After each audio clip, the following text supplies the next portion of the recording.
Dans le deuxième article du Credo, et en Jésus-Christ, son Fils unique, notre Seigneur, nous avons essayé d'approcher le mystère de l'incarnation, c'est-à-dire le mystère de cette union hypostatique, union de deux natures, nature divine et nature humaine, en une seule personne, la deuxième personne de la Sainte Trinité, le Fils, Jésus-Christ.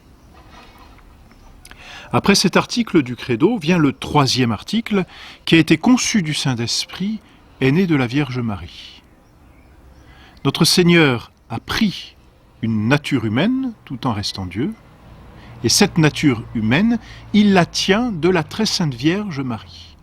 Si bien que lorsque l'on parle du mystère de l'incarnation, on ne peut éviter de parler de la très sainte Vierge. Et c'est ce que nous allons faire présentement. La très sainte Vierge Marie. La très sainte Vierge Marie avait été annoncée déjà dans les prophéties de l'Ancien Testament. Dès la chute, lorsque Dieu est apparu à Adam et Ève, il avait dit « Je mettrai une inimitié entre toi, et il parlait au serpent, et la femme, entre ta descendance et sa descendance. Elle t'écrasera la tête, et tu chercheras à la piquer au talon. » Donc la femme est déjà présente dans la première prophétie, ce que l'on appelle le protévangile, dans l'Ancien Testament. On trouve, quelques siècles plus tard, mais toujours avant Jésus-Christ bien sûr, une prophétie presque plus explicite. C'est le prophète Isaïe qui nous dit « Voici qu'une vierge concevra et enfantera un fils du nom d'Emmanuel. » Emmanuel signifie « Dieu avec nous ». Donc voilà pour les prophéties qui annonçaient la très sainte Vierge Marie. Alors qui est la très sainte Vierge Marie ? Elle est la fille de Zacharie et d'Anne, née à Nazareth. Du reste, on fête la nativité de la très sainte Vierge le 8 septembre. 24 jours après sa naissance, comme le prescrivait la loi, elle a été présentée au temple. À l'âge de 3 ans, elle a été présentée encore une fois au temple pour y être consacrée. On sait aussi qu'elle a été fiancée à Saint-Joseph et qu'elle vivait chez ses parents à Nazareth. C'est du reste à Nazareth que l'ange Gabriel va la trouver lors de cet épisode que l'on appelle l'Annonciation et que l'Église fête le 25 mars. Lors de l'Annonciation, Marie a très probablement 14-15 ans. Lors de l'Annonciation, l'ange Gabriel, messager de Dieu, apparaît à la très sainte Vierge pour lui demander de devenir la mère de Dieu, la mère du Messie. Et la très sainte Vierge a une objection. Elle a consacré sa virginité à Dieu, elle ne peut donc concevoir d'enfant. Et elle le dit à l'ange, « Comment cela se fera-t-il, puisque je ne connais point d'homme ?» Et l'ange lui révèle le mystère de la façon dont l'incarnation va être réalisée. Le Saint-Esprit te couvrira de son ombre. Et donc l'ange lui explique qu'elle concevra du Saint-Esprit. Et c'est ce que dit ce troisième article du Credo, qui a été conçu du Saint-Esprit est né de la Vierge Marie. La conception de notre Seigneur Jésus-Christ est tout à fait miraculeuse. Si Dieu s'est passé du concours d'un homme, notre Seigneur a cependant pris chair dans le sein très pur de la très sainte Vierge Marie, par l'opération du Saint-Esprit. Alors, l'ange lui révélant ce mystère, la très sainte Vierge se soumet à la providence divine et elle répond cette parole que l'on connaît, « Fiat », que votre volonté soit faite. Je suis, dit-elle, la servante du Seigneur. Je suis au service de Dieu, qu'il fasse de moi comme bon lui semble. Fiat mihi secundum verbum tuum. Alors la très sainte Vierge conçoit en son sein, c'est le jour de l'incarnation, ce 25 mars, et pour confirmer ce miracle, si l'on peut dire, l'ange Gabriel annonce à la très sainte Vierge que sa cousine, Élisabeth, qui est âgée, qui est stérile, vient de concevoir. Aussitôt, donc, la très sainte Vierge part vers sa cousine, quelques journées de marche, pour aller lui rendre service et puis l'aider bien dans les derniers mois de sa grossesse. C'est ce que l'on fête dans l'Église sous le nom du mystère de la visitation. La Très Sainte Vierge part visiter sa cousine Élisabeth. Lorsqu'elle arrive chez sa cousine Élisabeth, la Très Sainte Vierge donc court au-devant d'Élisabeth et Élisabeth reconnaît sa cousine et lui dit, comme inspirée par le Saint-Esprit, « D'où me vient que la mère de mon Dieu vienne jusqu'à moi ?» Donc elle annonce finalement, elle révèle le mystère qui s'est opéré en la Très Sainte Vierge Marie et son enfant, l'enfant de Sainte Élisabeth, tressaille en son sein. Saint Jean-Baptiste est purifié à cet instant.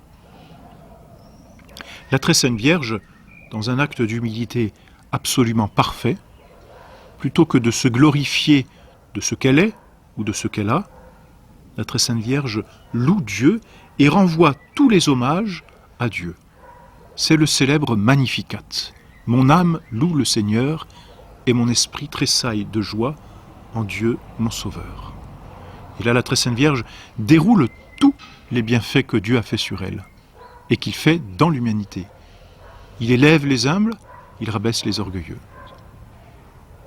Et les générations, dit la Très Sainte Vierge, m'appelleront bienheureuse. Elle prophétise de sa future grandeur.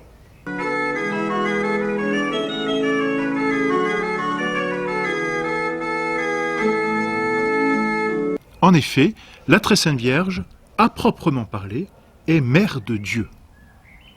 Elle est mère de Dieu parce qu'elle est la mère d'un homme, et cet homme a une seule personnalité, c'est la personne du Fils, c'est-à-dire une personne divine. Lorsque la Très Sainte Vierge va mettre au monde l'enfant Jésus, elle met au monde une personne qui est Dieu. Donc elle est, au sens plein, mère de Dieu. Théotokos, comme disent les Grecs. Mère de Dieu, parce que mère de cette personne qui est Dieu. Et par contre, elle n'est pas mère de la nature divine. C'est entendu. Elle est mère de cette personne qui est Dieu et qui a une nature humaine.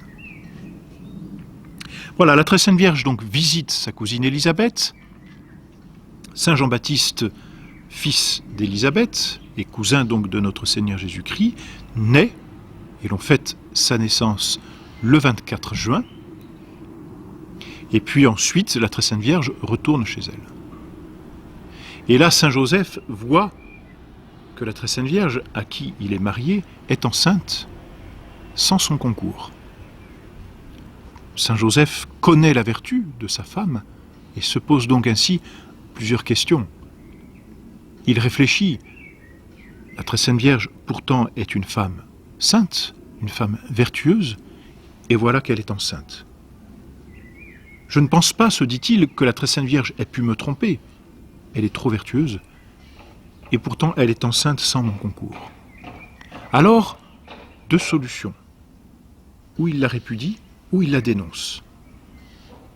Mais Saint Joseph, ne voulant pas atteindre la réputation de la Très Sainte Vierge, préfère la répudier en secret. Et lorsqu'il se décide à cette répudiation, un ange lui apparaît et lui révèle le mystère. Ne crains pas de prendre pour épouse la Très Sainte Vierge, car ce qu'elle a conçu est le fruit de Dieu. Saint Joseph est donc rassuré quant à ce qui s'est passé en la Très Sainte Vierge Marie, rassuré quant à la vertu de la Très Sainte Vierge Marie. Et donc il demeure auprès d'elle. Et puis voilà qu'un édit de César oblige à un recensement. On est en décembre, Saint Joseph et la Très Sainte Vierge, qui sont de la même famille, doivent aller se faire recenser dans leur ville, c'est-à-dire à Bethléem. Alors on part, on va jusqu'à Bethléem pour se faire recenser. La Très Sainte Vierge arrive à terme, et lorsque, au bout de ce voyage, on est à Bethléem, personne ne veut recevoir ce couple, dont la femme est enceinte. Alors, faute de place, Saint Joseph trouve une grotte, et on connaît l'épisode. C'est là que notre Seigneur naît, dans une crèche, dans une petite grotte, comme il y en a beaucoup là-bas, grotte qui servait ou pour les bergers, ou pour abriter même les animaux. Notre Seigneur Jésus-Christ naît le 25 décembre, c'est la fête de Noël, la nativité du Christ. Il naît en réalisant ce miracle de laisser la très sainte Vierge vierge. Et comme le dit la foi, et comme le dit la liturgie régulièrement, la très sainte Vierge était vierge avant l'enfantement, vierge pendant l'enfantement, vierge après l'enfantement. Miracle que fait Dieu pour la très sainte Vierge, et miracle qui signifie toute la pureté de l'âme pour ceux qui approchent Dieu. La très sainte Vierge donc met au monde l'enfant Jésus. Ensuite, elle vivra à ses côtés jusqu'à la Passion, où on la retrouvera au pied de la croix. Et puis ensuite, il est difficile de dire où a été la très sainte Vierge. On sait qu'elle a été prise en charge après par Saint Jean, lorsque notre Seigneur sur la croix donne à Saint Jean sa mère et donne Saint Jean à sa mère. Ensuite, elle a certainement passé ces dernières années à Jérusalem et peut-être à Éphèse. Et puis enfin, elle est montée au ciel. Le dogme de la foi ne dit pas si elle est morte. Le pape Pie XII ne définit pas si la très sainte Vierge est morte, c'est-à-dire s'il y a eu séparation de l'âme et du corps. La question n'est pas tranchée. Quoi qu'il en soit, la très sainte Vierge est montée au ciel avec son corps et son âme, où là, elle jouit du bonheur éternel.